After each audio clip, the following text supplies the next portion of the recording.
आज दिनांक 24/4/2024 रोजी आम्ही आज जालना जिल्हाधिकारी कार्यालयावर आलेलो आहेत।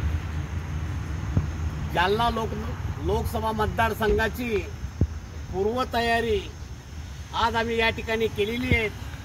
उद्या सकाळी ठीक 11 वाजता जालना जिल्हाधिकारीकडे आम्ही रमेश त्र्यंबक पावसकर यांचा उमेदवारी अर्ज दाखल करणार आहोत।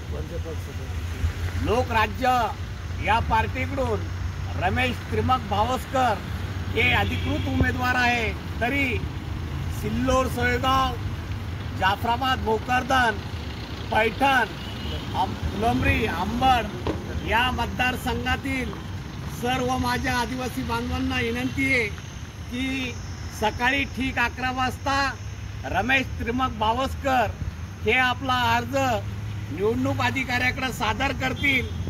आपण सर्व समाज बांधव मोठ्या संख्येने उपस्थित राहो, जेणेकरून ही समाजाच्या न्याय हक्काची लढाई आहे। या लढाईमध्ये आपला प्रत्येकाचा खालीचा वाटा असावा ही विनंती मी माझ्या कुटुंबातर्फे, माझ्या पक्षातर्फे, माझ्या समाजातर्फे सर्व समाज बांधवांना विनंती करतो की सकाळी सर्वांनी 11 वाजता हजर राहायचे आणि खर्चाने यायचं आहे। ही न्याय हक्काची लढाई असल्यामुळे प्रत्येकाने आपल्या अस्तित्वाच्या लढाईसाठी